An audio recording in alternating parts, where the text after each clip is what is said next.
بسم اللہ الرحمن الرحیم الرحمن علم القرآن اللہ جو نہایت مہربان اسی نے قرآن کی تعلیم فرمائی۔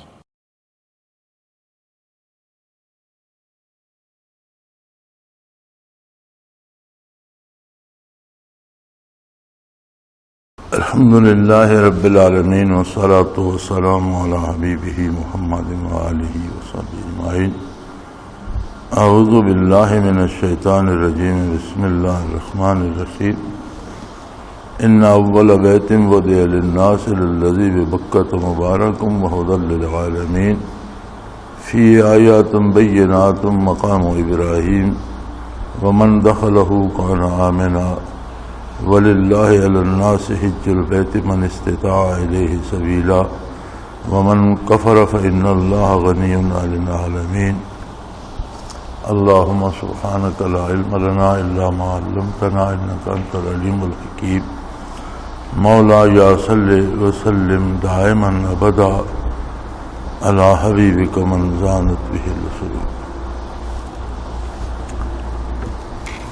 سب سے پہلے گھر جو ساری انسانیت کے لیے تعمیر کیا گیا وہ مکہ مکرمہ میں ہے، جو بہت ہی بابرکت ہے اور تمام جہانوں کے لیے ہدایت کا سبب ہے۔ اللہ جل شانہ نے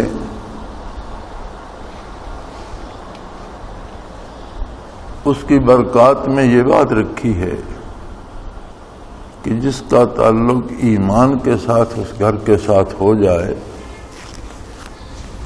اسے ہدایت نصیب ہو جاتی ہے۔ ہدایت سے مراد ہوتا ہے کہ زندگی کے تمام امور میں اللہ جل شانہ کی اور اللہ کے حبیب صلی اللہ علیہ وآلہ وسلم کی اطاعت کی توفیق رضا ہو جائے۔ آیہ کریمہ اس بات پہ گواہ ہے کہ روئے زمین پر سب سے پہلا گھر جو سارے انسانوں کے لیے بنا، جو انتہائی بابرکت ہے، جس کی مثال کائنات میں کوئی دوسرا گھر نہیں بن سکتا، جس کی برکات بے پناہ ہیں اور جو ساری انسانیت کے لیے ہے، وہ مکہ مکرمہ میں بیت اللہ شریف ہے۔ یوں بھی محسرین کرام کے مطابق صرف پانی ہی پانی تھا۔ قرآن حکیم فرماتا ہے وَكَانَ عَرْشُهُ عَلَى الْمَاءِ، صرف پانی تھا، پھر اللہ کریم نے اس پر ایک نقطہ زمین کا پیدا فرمایا اور وہ وہی نقطہ تھا جس پر بیت اللہ شریف تعمیر ہوا۔ پھر ساری زمین اسی نقطے سے پھیلائی گئی، تو اس اعتبار سے وہ زمین کا مرکز بھی ہے، بنیاد بھی ہے اور ساری کائنات کے لیے باعث برکت، باعث ہدایت بھی ہے۔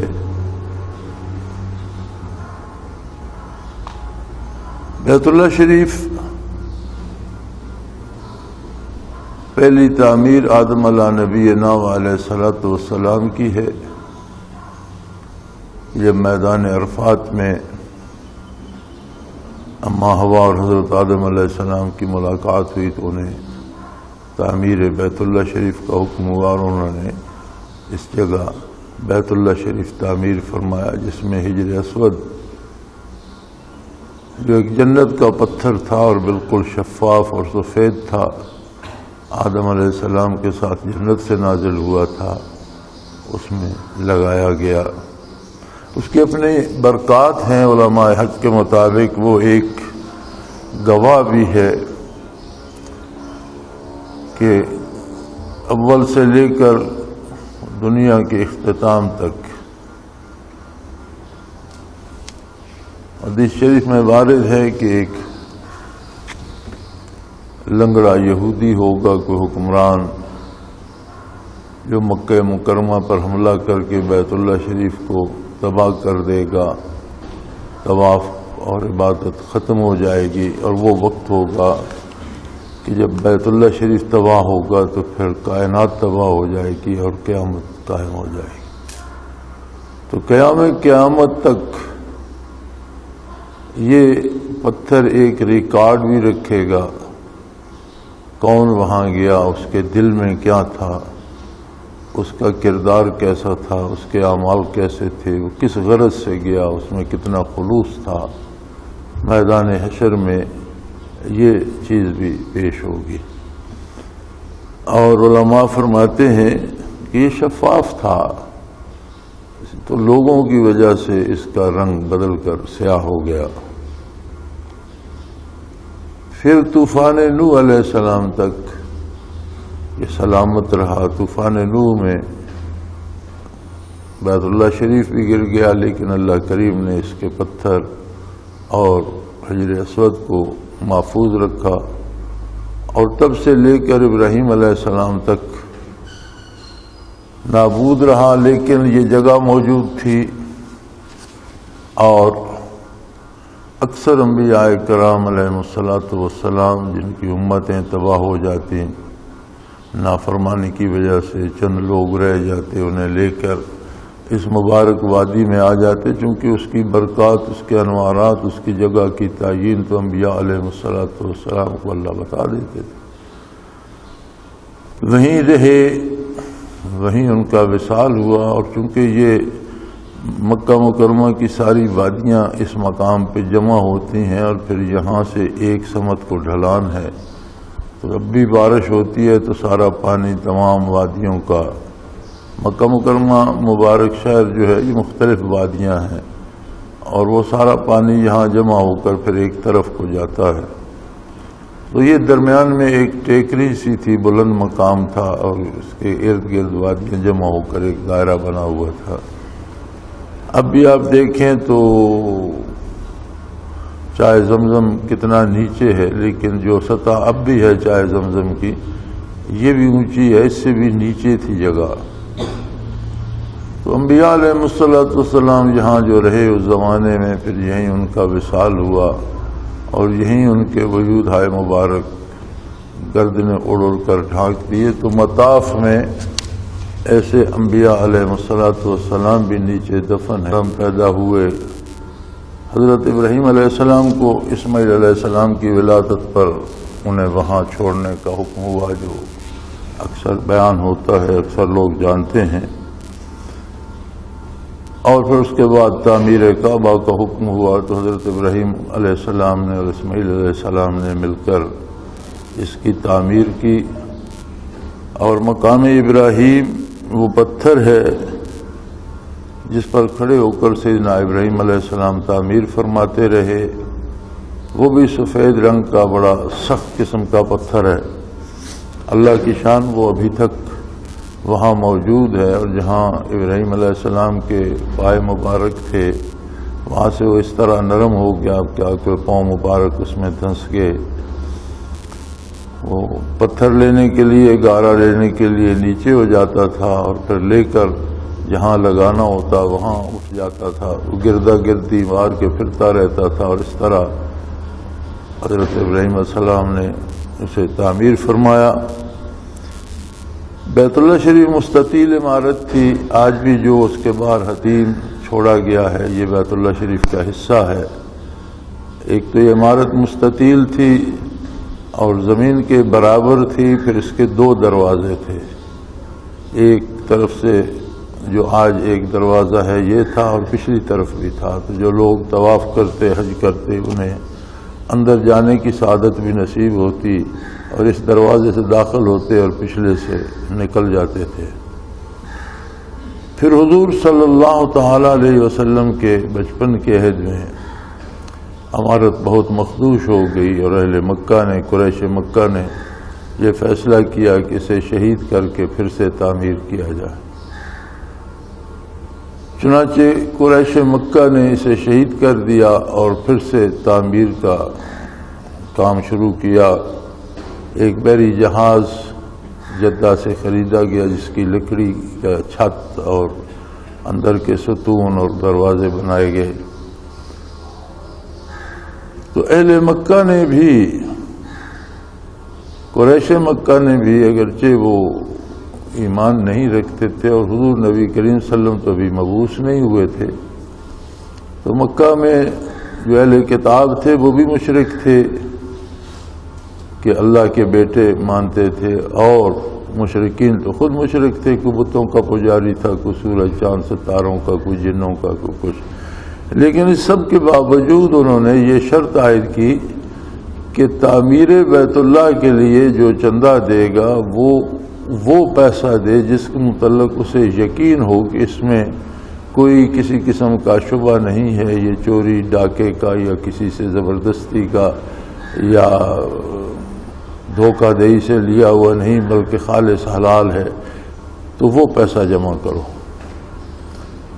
اور وہ پیسہ جب جمع ہوا تو وہ اتنا نہیں تھا کہ وہ مستطیل عمارت جو ہے پوری اس کی تعمیر پہ وہ کافی ہوتا۔ چنانچہ انہوں نے یہ فیصلہ کیا کہ عمارت کا ایک حصہ چھوڑ دیا جائے اور جتنا پیسہ کم ہے اتنا حصہ چھوڑ دیا جائے اور اس پہ دیوار بنا دی جائے کہ نشاندہی رہے کہ یہ بیت اللہ شریف کا حصہ ہے، اور جتنے پیسے ہیں اتنا بنا دیا جائے۔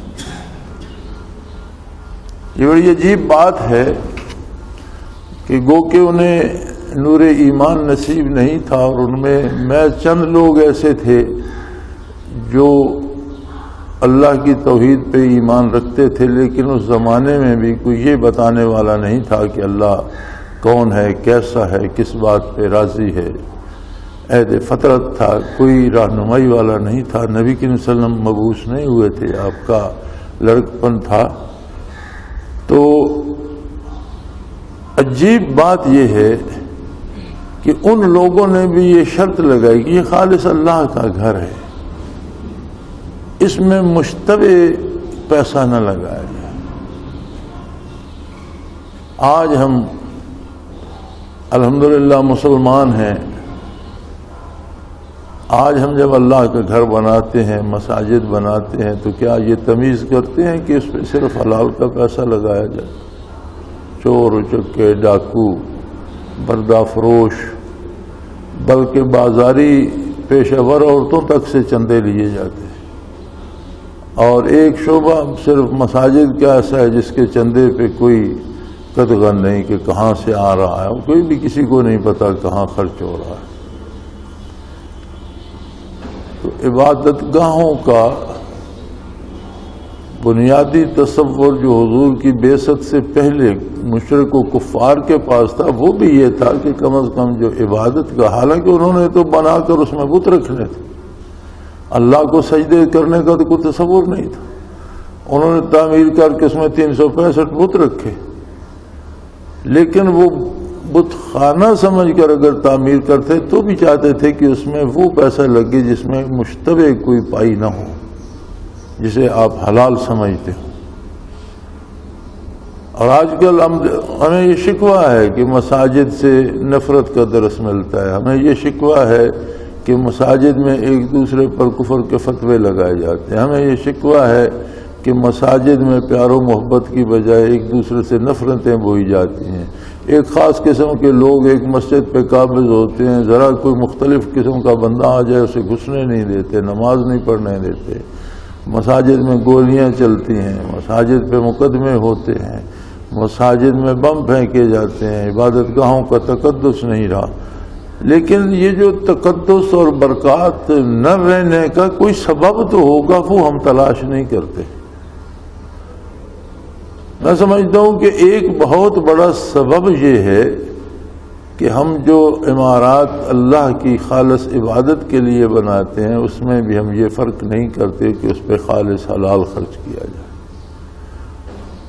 تو جہاں بھی حرام کا رزق لگے گا یا حرام کا پیسہ لگے گا تو وہاں برکات نہیں بلکہ وہاں تو عذاب الہی ہوگا اور اللہ کی رحمت سے محرومی ہوگی۔ یہ بھی ایک بڑا سبب ہو کہ مساجد میں جو محبتیں بانٹنے کی جگہ ہے، جو پیار بانٹنے کی جگہ ہے، جو ایک خالص اللہ کی ملکیت ہے، کسی کا کوئی اس پہ دعویٰ نہیں. ان المساجد للہ، یہ دیوبندیوں کی ہے، یہ بریلویوں کی ہے، یہ شیعوں کی ہے، یہ سنیوں کی ہے، تو یہ پھر مسجد نہیں ہے. اور اگر مسجد ہے تو وہ صرف اللہ کی ہے، کسی کی نہیں ہے. ان المساجد للہ، مساجد صرف اللہ کی ہے، کسی کا ان پہ کوئی قبضے کا، دعوے کا کسی کو حق نہیں پہنچتا.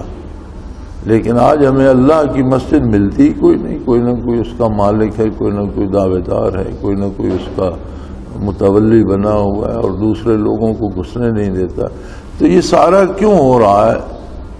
ہمارے کردار، ہمارے اعمال بھی اس کا سبب ہے. اور ایک بہت بڑا سبب یہ ہے کہ اب اس میں تفریق نہیں ہے کہ جو مال ملا جہاں سے ملا مسجد کے نام پہ جمع کرتے رہے. بنانے والے زیادہ کھاتے ہیں، مسجد پہ کم خرچ ہوتا ہے، حلال حرام کی تمیز نہیں ہوتی. تو بیت اللہ شریف پھر اس طرح مربع بن گیا، اور ساتھ جو حتیم چھوڑ دیا گیا وہ بھی حصہ ہے بیت اللہ شریف کا. اسی لیے فقہا لکھتے ہیں کہ طواف کرتے وقت اگر آدمی حتیم کے باہر سے گزر رہا ہے تو اس کے اوپر ہاتھ نہ رکھے. اگر اس کے اوپر ہاتھ رکھے گا تو اس کا مطلب ہے کہ ہاتھ بیت اللہ شریف کے اندر چلا گیا تو اس کا طواف باطل ہو جائے گا، چونکہ طواف گردا گرد کرنا ہے، اندر نہیں کرنا. یہ تعمیر چلتی رہی. نبی کریم صلی اللہ علیہ وسلم نے فتح مکہ کے بعد ایک دفعہ ارشاد فرمایا کہ اگر یہ خیال نہ ہوتا کہ لوگ نئے نئے مسلمان ہوئے ہیں اور یہ سمجھیں گے کہ پھر یہ بیت اللہ کو گرا کر اس میں تبدیلیاں کر رہے ہیں، تو میرا دل چاہتا تھا کہ اسے شہید کر کے اس کی اصلی حالت پہ اسے تعمیر کیا جائے. اب یہ بات ہوئی، گزر گئی، اور حضرت امیر معاویہ رضی اللہ تعالی عنہ کے وصال پر جب یزید کو خلافت اور حکومت ملی تو حضرت عبداللہ ابن زبیر نے اختلاف کرتے ہوئے مکہ مکرمہ میں اپنی ریاست قائم کر لی. اس کے بعد سانحہ کربلا پیش آیا، بہت بڑا حادثہ تھا. حضرت ابن زبیر رضی اللہ تعالی عنہ نے بیت اللہ شریف کو شہید کر کے پھر اس طرح بنا دیا جس طرح پہلے ہوتا تھا، اور حتیم کو اندر اس میں شامل کر دیا. اور ان کی دلیل یہ تھی کہ نبی کریم صلی اللہ علیہ وسلم جس چیز کا ارادہ فرماتے ہیں وہ بھی سنت ہے. اس وقت اگر کوئی موانع تھا یا کوئی چیزیں مانے تھیں کہ نہیں ہو سکا، تو اب تو کوئی مانے نہیں ہے، لہذا جو حضور کا ارادہ تھا اس پر عمل درآمد کیا جائے. اور آپ نے پھر بیت اللہ شریف کو شہید کر کے حتیم اندر کر کے پوری عمارت بنا دی. یزید بہت جلدی چلا گیا دنیا سے. اس کی جگہ اس کا بیٹا، اس کا نام بھی معاویہ تھا، وہ سریرائے خلافت ہوا، لیکن اس نے چند مہینوں میں ہی خلافت دستبرداری کا اعلان کر دیا کہ اس حکومت کی بنیادیں خانواد نبوت کے خون پہ ہیں، لہذا میں یہ حکومت نہیں کرنا چاہتا.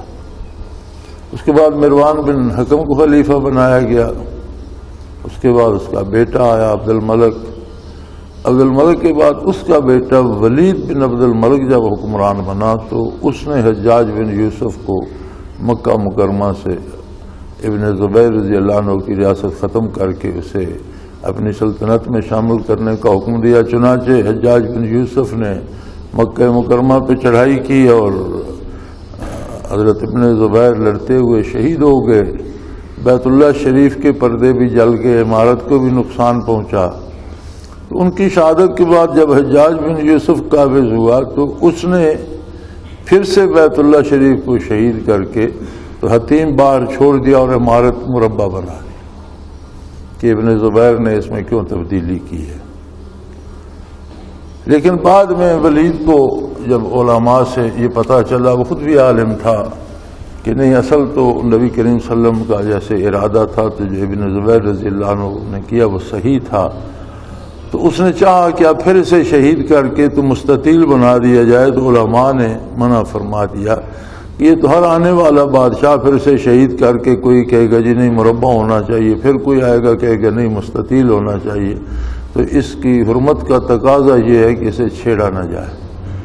چنانچہ تب سے پھر یہ عمارت اسی طرح مربع اور اس کے ساتھ حتیم چھوٹ گیا آ رہی ہے۔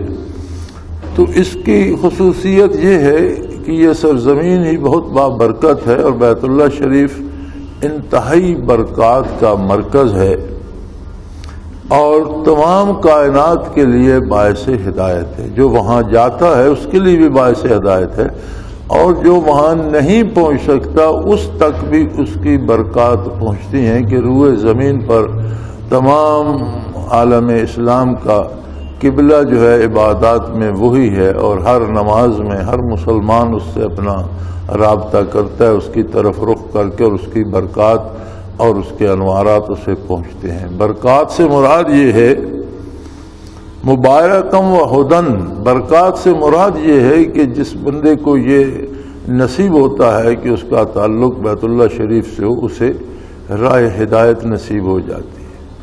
یعنی دنیا میں سب سے بڑی نعمت یہ ہے کہ عقیدہ درست ہو جائے اور عمل حضور کے حکم کے مطابق ہو جائے، یہ بہت بڑی نعمت ہے۔ اگر کسی کو ساری دنیا کی دولت بھی مل جائے، ایمان نہ ملے تو وہ دولت کسی کام کی نہیں۔ نور ایمان اور توفیق عمل یہ بیت اللہ شریف کی برکات میں ہے۔ اسی لیے قرآن حکیم نے بھی فرمایا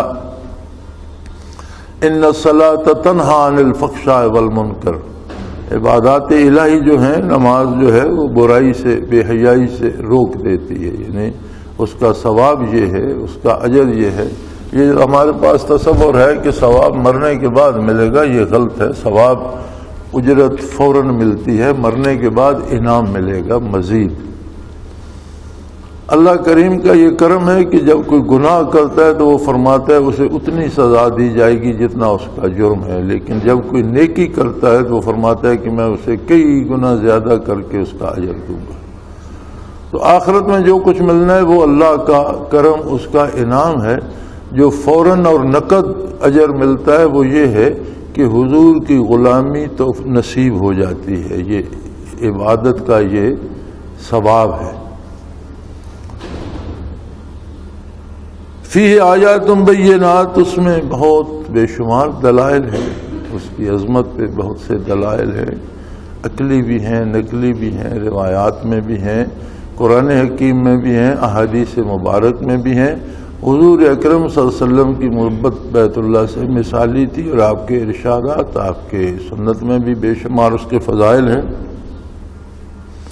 مقام ابراہیم اور اس کی برکات اور اس کی نشانیوں میں مقام ابراہیم ہے، وہ پتھر ابھی تک وہاں محفوظ ہے، اور جاج کرام اس کی زیارت کرتے ہیں۔ اور اس کی برکات میں ایک یہ من دخلہ کان آمنا، جو اس میں داخل ہو گیا وہ مامون ہو گیا۔ اب داخل ہونے سے مراد یہ ہے کہ دنیاوی طور پر بھی اگر حرم کی حد میں کوئی داخل ہو جاتا ہے تو اسے دنیاوی امن نصیب ہو جاتا ہے۔ یعنی اگر کوئی مجرم بھی حد حرم میں داخل ہو جاتا ہے تو پھر اسے حد حرم میں گرفتار نہیں کیا جاتا، بلکہ شرعی طریقہ یہ ہے کہ اس کا کھانا روک دیا جائے یا پینے پہ پابندی لگا، کوئی ایسی پابندیاں لگائی جائیں کہ وہ تنگ آ کر اس سے باہر نکلے تو گرفتار کیا جائے۔ جس طرح ہمارے قانون میں ہے کہ عدالت کے اندر کسی کو گرفتار نہیں کیا جاتا، عدالت سے باہر نکلتا ہے تو گرفتار کیا جاتا ہے، تو حرم میں یہ ایک احترام ہے حرم کا۔ اور علماء حق لکھتے ہیں کہ جس حد حرم کے اندر اگر باہر سے کوئی درندہ کسی جانور کو بکائے اور بھاگتا ہوا حد حرم میں داخل ہو جائے تو درندہ بھی اس کا شکار نہیں کرتا، یہ اس کا احترام ہے۔ وَلِلَّهِ عَلَى النَّاسِ حِجُّ الْبَيْتِ مَنِ اسْتَطَاعَ إِلَيْهِ سَبِيلًا، اور لوگوں پر اللہ کی طرف سے اس کا حج کرنا ہے، لیکن ان لوگوں پر جن میں استطاعت ہو، وہاں تک پہنچنے کی وسائل ان کے پاس ہیں۔ یعنی حج فرض ہو جاتا ہے بالغ ہونے کے بعد اگر اس کے پاس وسائل اتنے ہوں کہ آنے جانے کے اخراجات، وہاں ٹھہرنے کے اخراجات ہوں، اور جو اس کے متعلقین ہیں جن کا نان و نفقہ اس کے ذمے ہے واپس آنے جانے سے لے کر واپس آنے تک ان کے اخراجات کا بندوبست بھی کر سکے، صحت درست ہو، آنے جانے میں کوئی خطرہ نہ ہو، کسی دشمن سے ڈر نہ ہو، کوئی ایسا مانع نہ ہو، تو پھر اس پر حج فرض ہے اور اسے جانا چاہیے۔ ہماری مصیبت یہ ہے کہ ہم ان چیزوں کو رواج میں لے جاتے ہیں۔ حج ایک ایسی عبادت ہے جو زندگی میں ایک بار کرنا فرض ہے، اور اگر ایک بار حج کیا جائے تو نبی کریم صلی اللہ علیہ وسلم کا ارشاد عالی ہے کہ جو حج کرتا ہے وہ اس طرح گناہوں سے پاک ہو جاتا ہے جیسے دنیا میں آج پیدا ہوا۔ لیکن حج کیا جائے اس کے لیے بنیاد ہے عقیدہ درست ہو، عمل درست ہو، رزق حلال ہو، آنے جانے کے اخراجات کے وسائل حلال ذرائع سے ہوں۔ یہ بھی حضور صلی اللہ علیہ وسلم کا ارشاد گرامی ملتا ہے۔ آپ نے فرمایا کہ کوئی شخص بہت دور سے آئے گا اور سفر کی پریشانی اس کے لباس سے، اس کے چہرے سے ظاہر ہو رہی ہوگی، اور بڑے درد سے طواف کرتا ہوا پکار رہا ہوگا لبیک اللہم لبیک، لیکن قدرت باری کی طرف سے اسے جواب نہیں دیا جائے گا اور اسے رحمت الہی نصیب نہیں ہوگی۔ عرض کی گئی یا رسول اللہ اتنا اہتمام وہ فرمائے گا اور بیت اللہ تک آئے گا، تکلیف اٹھائے گا، اخراجات کرے گا، اور قبول کیوں نہیں ہوگا؟ فرمایا اس لیے اس کا لباس حرام کا ہوگا، اس کا کھانا حرام کا ہوگا، اس کے وسائل حرام کے ہوں گے۔ تو چوری، ڈاکے اور حرام اور رشوت کے پیسے سے حج کرنا کوئی سعادت مندی نہیں ہے، بلکہ اگر حج کرنا ہو تو پھر ان کاموں سے توبہ کرے اور اس کے لیے حلال وسائل پیدا کرے۔ اگر حرام کے پیسے سے کرے گا تو وہ پکنک ہوگی، سیر سپاٹا ہوگا، آنا جانا ہو جائے گا، حج نہیں ہوگا۔ دوسری مصیبت ہماری یہ ہے کہ صرف حج تو فرض نہیں، بے شمار فرائض ہیں زندگی کے ہر موڑ پہ، تو جو فرائض یہاں ہم پہ فرض ہیں ان کی ہم پرواہ نہیں کرتے۔ ہر ایک کو یہ فکر ہے کہ کاش میں بھی حج کر آتا۔ اگر تم پر فرض ہے تو ضرور جاؤ، لیکن زیادہ شوق انہیں ہے جن پر فرض ہی نہیں ہوتا۔ جب فرض ہی نہیں ہے تو شوق کس بات کا؟ تو زیادہ فکر انہیں ہوتی ہے جن پر فرض نہیں۔ بڑا جی چاہتا ہے جی میں بھی جاؤں گا۔ کیوں جی چاہتا ہے؟ یہاں پر جو فرائض آپ کے ذمے ہیں وہ آپ نے پورے کر لیے، ان کی پرواہ کوئی نہیں کرتا کہ میرے ذمے جو فرائض ہیں وہ پورے کروں۔ بس یہ ایک شوق، ایک رواج ہو گیا ہے۔ پھر لوگ رشوت لیتے ہیں، بلیک مارکیٹنگ کرتے ہیں، اور لوگوں سے زبردستی اور دھوکے سے پیسہ لیتے ہیں۔ وہ سارا سال چلتے رہتے ہیں، جی گناہ کر لیے، پھر دولت جمع کر لی، چلو جی عمرہ کرائیں۔ تو ایک طرح سے پکنک بنائی ہوئی ہے لوگوں نے، اور یا شاید یہ سمجھتے ہوں کہ حرام کا پیسہ وہاں جا کر وہ معاف ہو جاتا ہے۔ گناہ تو وہاں معاف نہیں ہوتا، بلکہ وہ حج ہی قبول نہیں ہوتا، وہ عمرہ قبول ہی نہیں ہوتا، بلکہ اس پہ الٹی گرفت ہوگی۔ وَمَنْ كَفَرَ فَإِنَّ اللَّهَ غَنِيٌّ عَنِ الْعَالَمِينَ۔ اگر کوئی اللہ کے احکام سے روگردانی کرتا ہے اور کفر کرتا ہے تو اللہ کو کسی کی پرواہ نہیں، وہ غنی ہے، وہ محتاج نہیں ہے کہ کوئی اس کی عبادت کرے، کوئی اس کی اطاعت کرے تو اس کی عظمت قائم رہے گی، اور کوئی نہ کرے تو اس کی عظمت کو کوئی خطرہ نہیں۔ اس کی ذات، اس کی صفات میں کوئی فرق نہیں پڑتا۔ بندہ محتاج ہے، جو عبادت کرتا ہے اس پر اللہ کا احسان ہے، اللہ پر اس کا احسان نہیں ہے۔ قُلْ يَا أَهْلَ الْكِتَابِ لِمَ تَكْفُرُونَ بِآيَاتِ اللَّهِ وَاللَّهُ شَهِيدٌ عَلَىٰ مَا تَعْمَلُونَ۔ فرمایا اہل کتاب اگر تم حق پر ہو، اور یہود و نصارہ شروع سے بہت دشمنی کرتے تھے اسلام سے، نبی کریم صلی اللہ علیہ وسلم سے، یہود اس میں پیش تھے، اور آج تک بھی یہود پیش ہیں، اور نصارہ بھی کوئی کمی نہیں کرتے۔ آج بھی ہم اگرچہ نام کے مسلمان رہ گئے ہیں، ہم نے حلیے یہودیوں جیسے بنا لیے، ہمارا لین دین یہودیوں جیسا ہو گیا، ہم سودی معیشت ہم نے اپنا لی جو یہود کا طریقہ تھا، اور شکلیں ہم نے نصرانیوں جیسی بنا لیں، ہماری تہذیب ان کے رنگ میں رنگی گئی اور اس جیسی ہو گئی. اور اب تو بات یہاں پہنچ گئی ہے کہ آپ روزمرہ کے ٹیلی ویژن پہ دیکھیں تو ہماری بہو بیٹیاں برہنہ پھرتی ہیں. اتنا لباس بھی نہیں رہ گیا جو ایک غلام عورت کے لیے فرض تھا. ستر عورت تو کنیزوں پر اور غلاموں پر بھی فرض تھا، تو ہماری بیٹیاں اور ہماری بہویں تو آج ٹیلی ویژن پہ دیکھو تو پتہ چلتا ہے کہ چند چیتھڑے ٹانکے ہوئے ہیں، کوئی اس جگہ پر کوئی اس جگہ پر، کوئی اس کندھے پر کوئی اس کندھے پر. لباس نام کی کوئی چیز نظر نہیں آتی. یہ ساری کہاں سے، یہ ساری لعنت ہم کہاں سے خرید رہے ہیں؟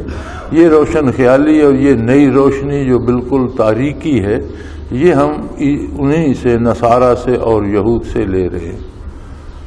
اس کے باوجود کہ ہم ان کے رنگ میں رنگیں، اس کے باوجود وہ ہماری تباہی اور ہماری قتل و غارت کے اور ہمیں برباد کرنے کے در پہ ہے. اور ہم ہیں کہ پھر بھی انہی کی طرف بھاگ رہے ہیں. اللہ کی یاد نہیں آتی، اللہ کے دین کو اپنانے میں گریز کرتے ہیں، اللہ کی عبادت میں کوتاہی کرتے ہیں، رزق حلال میں کوتاہی کرتے ہیں. ہر آدمی، یہ بھی یہودی معیشت کا ایک حصہ ہے کہ یہودیوں میں بندے کی شرافت اس کے سرمایہ سے ناپی جاتی ہے، اس کے اخلاق یا اس کے کردار کی پرواہ نہیں کی جاتی. جتنا جس کے پاس دولت ہے اتنا وہ معزز و معتبر آدمی ہے. اور ہم نے بھی اپنے معاشرے میں بڑی حد تک اب اسی چیز کو اپنا لیا ہے کہ جس کے پاس جتنی دولت ہے اتنا وہ شریف آدمی ہے، جس کے پاس جتنے پیسے ہیں وہی سب سے زیادہ دانا ہے، وہی حکومت میں بھی حصے دار بنے گا. دولت ہے تو ایم پی ایم این اے بھی بن سکتا ہے، دولت ہے تو منسٹر بھی بن سکتا ہے، دولت ہے تو لوگوں میں بھی اس کی عزت ہے. اور ایمان کتنا درست ہو، عقیدہ کتنا اچھا ہو، کردار کتنا اچھا، اس کی کوئی اہمیت نہیں. حالانکہ اسلام میں تو یہ تھی ان اکرمکم عند اللہ اتقاکم، اللہ کے نزدیک معزز سب سے وہ ہے جو سب سے نیک ہے. یعنی ورع، تقوی، نیکی، صحیح ایمان، صحیح عقیدہ اور صحیح عمل بندے کی بھلائی کا جو معیار تھا. لیکن اس میں بھی ہم نے معاذ اللہ وہ یہودی تہذیب اپنا لی ہے کہ جس کے پاس جتنی دولت ہے اتنا وہ معتبر ہے. اس کے باوجود وہ اپنی دشمنی نبھائے چلے جا رہے ہیں. تو فرمایا ان سے کہیے میرے حبیب لم تکفرون بآیات اللہ، اگر تم کہتے ہو کہ ہم حق پر ہیں اور ہم اللہ کو ماننے والے ہیں، اللہ کے دین میں، تو پھر اللہ کے احکام سے کفر کیوں کرتے ہو؟ تم نے تو وہ احکام جو خود تمہاری کتابوں میں تھے وہ بھی پسے پشت ڈال دیے. یعنی ہر دین میں، ہر کتاب میں بنیاد تو توحید باری پر تھی، خواہ وہ تورات نازل ہوئی یا اناجیل نازل ہوئی، تو جو بھی کتاب آسمان سے نازل ہوئی اس کی بنیاد تو توحید باری پر تھی. تم نے توحید باری کو ہی چھوڑ دیا اور اس میں ہی شرک کا راستہ اپنا لیا. یہودیوں نے بھی اللہ کا بیٹا تصور کر لیا اور نصارہ نے بھی اللہ کا بیٹا تصور کر لیا. تو جب تمہاری بنیاد ہی اللہ کے احکام کی مخالفت پر ہے تو تم کیسے حق پر ہو سکتے ہو؟ واللہ شہید علی ما تعملون. اور یہ مت بھولو کہ تم جو کچھ کر رہے ہو وہ تمہیں ہضم ہو جائے گا. تمہارے کردار سے اللہ ذاتی طور پر واقف ہے، جو برائی کرے گا اسے بھگتنا پڑے گی. وآخر دعوانا ان الحمدللہ رب العالمین. اللہ اللہ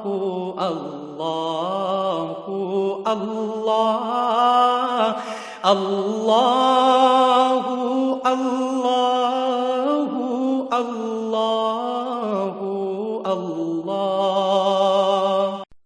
حضرت امیر محمد اکرم آوان مد ذلہ العالی دارالعرفان منارہ ضلع چکوال میں سالہ سال سے قرآن و حدیث کے اوپر خطابات کر رہے ہیں اور سلسلہ نقشبندیہ اویسیہ کے مطابق لوگوں کو ذکر الہی کی تربیت دے رہے ہیں.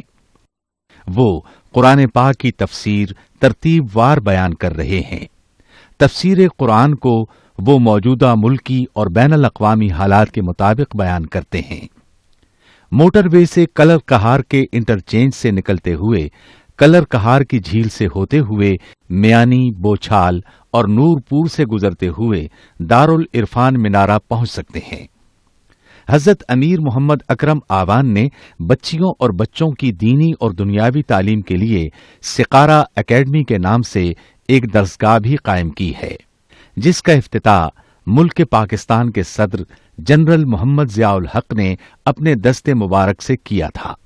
وہ تمام احباب جو اسلام کی طلب رکھتے ہیں ان سے گزارش ہے کہ دارالعرفان منارہ ضلع چکوال میں امیر محمد اکرم آوان صاحب کے خطابات سے مستفید ہوں۔